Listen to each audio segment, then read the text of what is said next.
اللہ تعالیٰ ارشاد فرماتے ہیں وَلَئِنْ أَذَقْنَا الْإِنسَانَ مِنَّا رَحْمَةً ثُمَّ نَزَعْنَاهَا مِنْهُ إِنَّهُ لَيَئُوسٌ کفور۔ اللہ تعالیٰ ارشاد فرماتے ہیں کہ اور اگر ہم انسان کو اپنی کسی نعمت کا ذائقہ چکھا کر پھر اس سے لے لیں، یعنی اس سے وہ نعمت ہم لے لیں، چھین لیں، تو وہ بہت ہی نا امید اور بڑا ہی ناشکرہ بن جاتا ہے۔ انہو لیئوس، وہ بہت ہی نا امید ہو جاتا ہے، کفور، بہت ہی ناشکرہ ہو جاتا ہے، حالانکہ وہ نعمت اللہ تعالیٰ نے اس کو دی ہے، اور اللہ تعالیٰ اگر وہی نعمت اس سے واپس لے لیں، کیونکہ وہ دینے پر بھی قادر ہے اور لینے پر بھی قادر ہے، تو وہ کیا کرتا ہے؟ ناشکرہ ہو جاتا ہے۔ اللہ تعالیٰ فرماتے ہیں وَلَئِنْ أَذَقْنَاهُ نَعْمَاءَ بَعْدَ ضَرَّاءَ مَسَّتْهُ لَيَقُولَنَّ ذَهَبَ السَّيِّئَاتُ عَنِّي، اور اگر ہم اسے کوئی نعمت چکھائیں اس سختی کے بعد جو اسے پہنچ چکی تھی، تو وہ کہنے لگتا ہے کہ بس برائیاں مجھ سے جاتی رہیں، یعنی برائیاں مجھ سے جاتی نہیں۔ اللہ اس کے بارے میں ارشاد ہوتا ہے کیا؟ یعنی سمجھتا ہے کہ سختیوں کا دور گزر گیا ہے، اب اسے کوئی تکلیف نہیں آئے گی۔ جب سختیاں آتی ہیں تو وہ بھاگ بھاگ کر اللہ کی طرف جاتا ہے، تو وہ جب اس سے وقت گزر جاتا ہے، وہ مدت گزر جاتی ہے، تو وہ کہتا ہے کہ بس وہ وقت اب مجھ سے گزر گیا، اب مجھے کوئی نہیں پکڑے گا۔ تو امت جو ہے اس کا معنی مختلف مفہوم ہے اس کا۔ امت کا معنی پیشوا بھی ہوتا ہے جو ایک امت ہے، جس طرح سے اللہ تعالیٰ نے فرمایا وَالذَّكَرَ بَعْدَ أُمَّةٍ، اس میں ایک امت کا ذکر کیا گیا ہے۔ اسی طرح سے اِنَّ إِبْرَاهِيمَ كَانَ أُمَّةً، اس میں بھی امت کا ذکر کیا گیا ہے، اور یہاں پر امت کا معنی کیا گیا ہے، اور یہاں پر امت کا معنی کیا کیا گیا ہے کہ جب اس کو پہنچتی ہے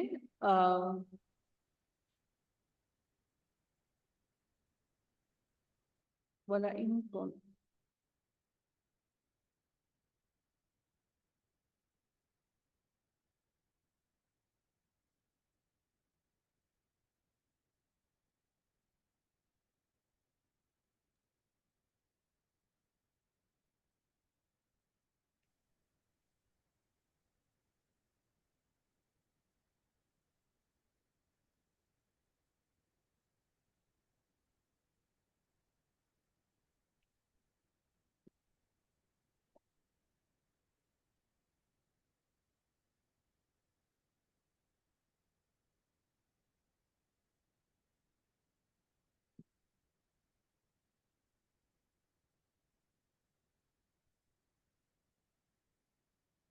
جی، یہاں پر آیت نمبر 8 کے اندر امت ہے،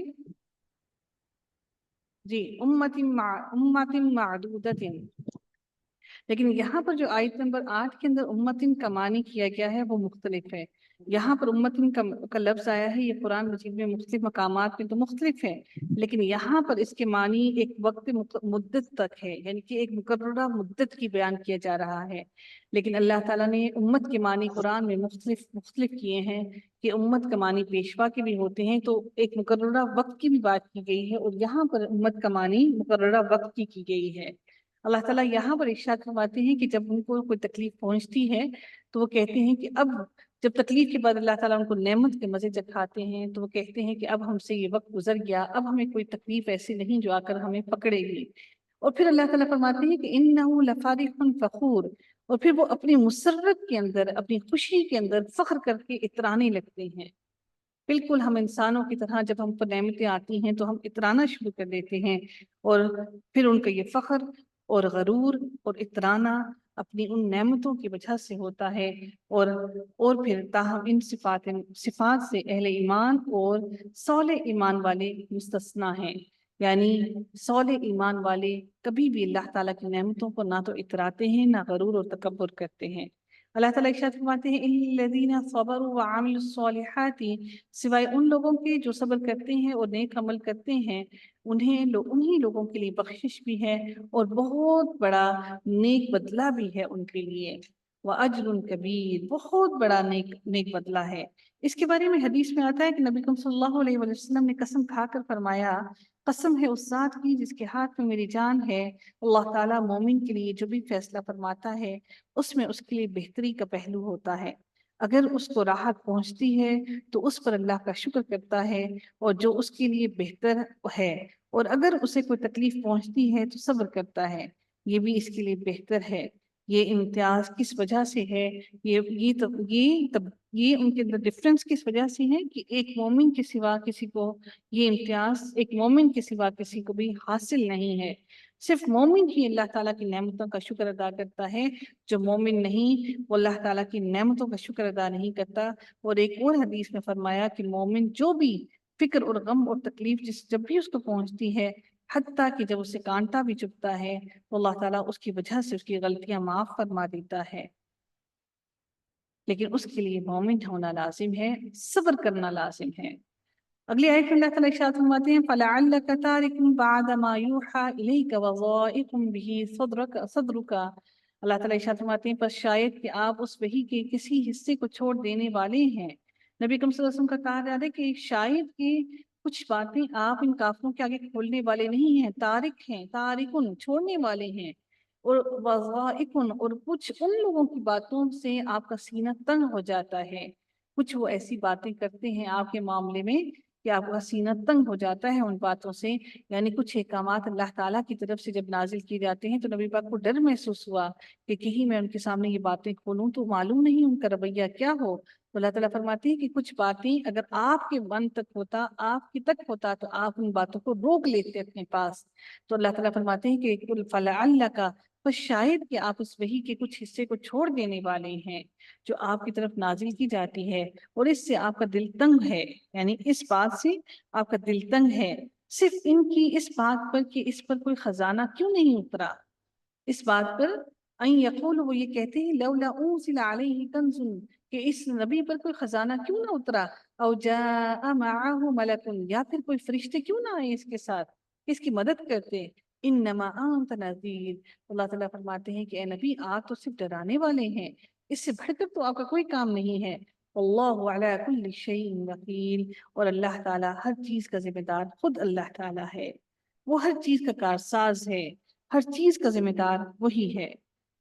تو یہاں پر اللہ تعالیٰ نے نبی اکرم صلی اللہ علیہ وآلہ وسلم کے بارے میں ان ساری باتوں کے بارے میں ذکر فرمایا۔ اللہ تعالیٰ نے سورہ ہجر میں بھی ارشاد فرمایا کہ ہمیں معلوم ہے کہ لوگ آپ کے بارے میں باتیں کہتے ہیں، ان کی باتوں سے آپ کا سینہ تنگ ہوتا ہے۔ تو اللہ تعالیٰ نبی اکرم صلی اللہ علیہ وسلم کو فرماتے ہیں کہ ان کی باتوں سے اپنے سینے کو تنگ مت کیجیے، آپ کا کام صرف اللہ کے پیغام کو پہنچا دینا ہے۔ ام یقولون افتراہ، اور پھر فرماتے ہیں کہ کیا یہ کہتے ہیں کہ اس قرآن کو اسی نے گھڑ لیا، یعنی کہ نبی پاک نے گھڑ لیا؟ تو پھر اللہ تعالیٰ ان کو چیلنج کرتے ہیں قل فأتوا بعشر، پھر تم لے آؤ اس جیسی سورن، 10 صورتیں لے آؤ، مثل ہی اس جیسی، اور ایسے ہی گھڑ کر لے آؤ، مفتریات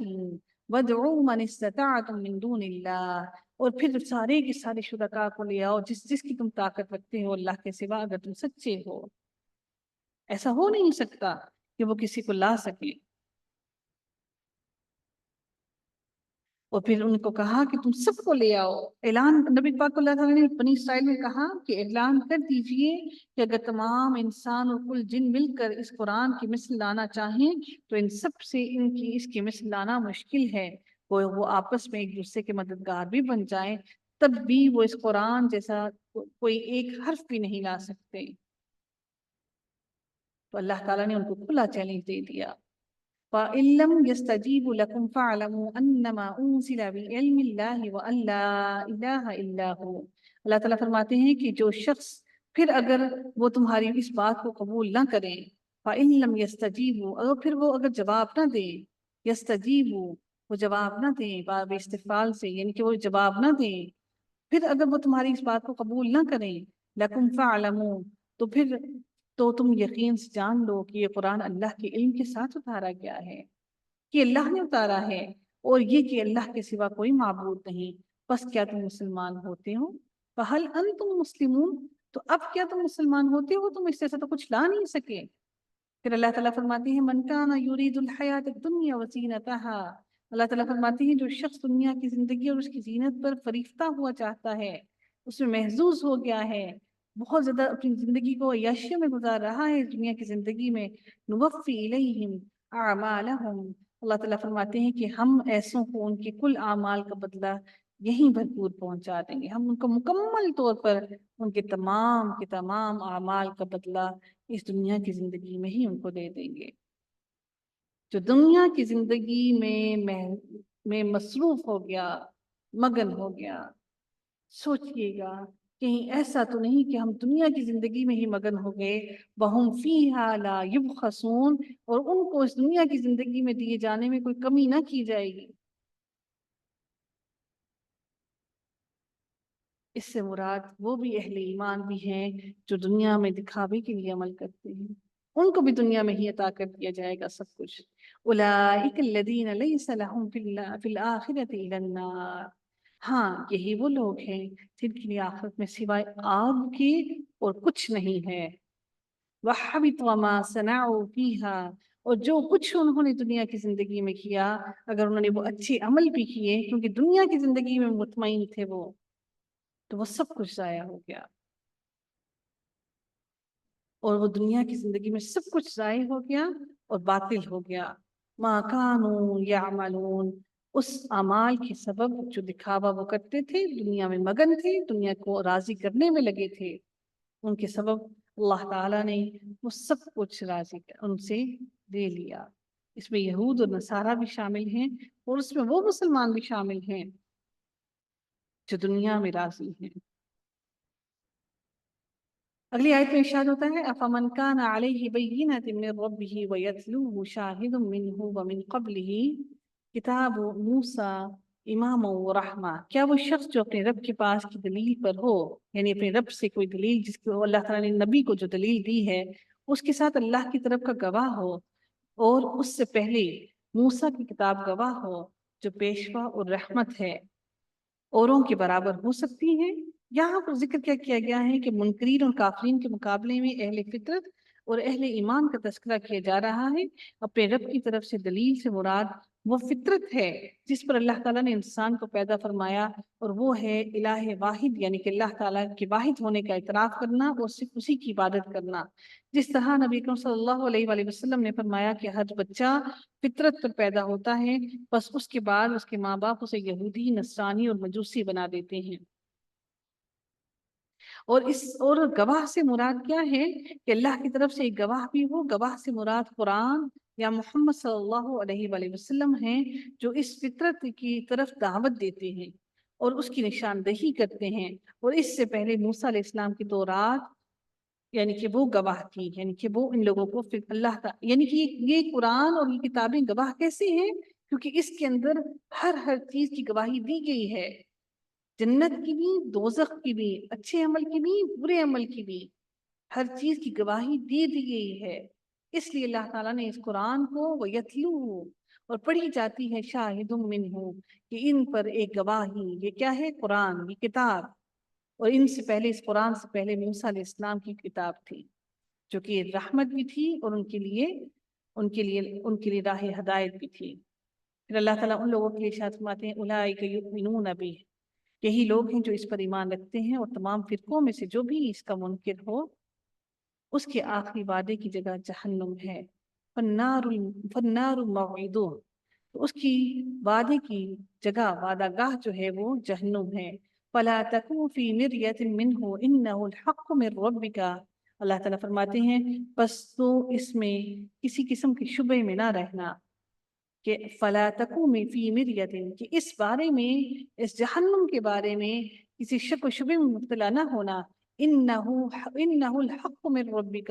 یہ تیرے رب کی طرف سے وعدہ حق اور سچ ہے. ولیکن اکثر الناس لا یؤمنون، لیکن اکثر لوگ اس کو نہیں مانتے، اکثر لوگ ایمان نہیں لاتے، اس بات پر اکثر لوگ ایمان نہیں لاتے. نبی کریم صلی اللہ علیہ وآلہ وسلم نے ایک حدیث میں ارشاد فرمایا کہ اس کا ٹھکانہ جہنم ہے، قسم ہے اس ذات کی جس کے ہاتھ میں میری جان ہے، اس امت کی، کہ جس یہودی یا عیسائی نے بھی میری نبوت کے آنے کے بعد میرے بارے میں سنا اور مجھ پر ایمان نہیں لایا، وہ یقیناً جہنم میں جائے گا، اس کا ٹھکانہ جہنم ہے. اور ابلیس نے اپنا گمان سچا کر دکھایا، کیا کہ مومنوں کے ایک گروہ کے سوا